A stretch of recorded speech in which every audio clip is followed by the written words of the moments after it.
How to fix followers count freeze on Instagram. Hello guys, so all what you have to do is open the settings, go to the apps manager, open the apps like this, and then click on the Instagram. If you didn't find it, you can search for it in the apps manager.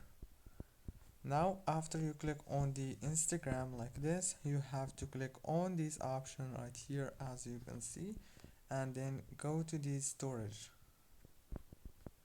Now on the storage, first thing you have to click on clear cache. This is very important step.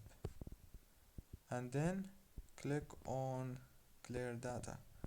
This is an optional step.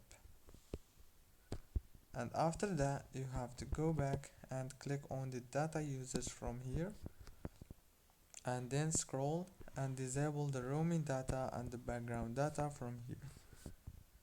Now, after that, you have to restart your phone, reopen Instagram, and the problem must be solved. If it's not, then you have to uninstall Instagram from your phone and reinstall it again. Don't forget to like, subscribe.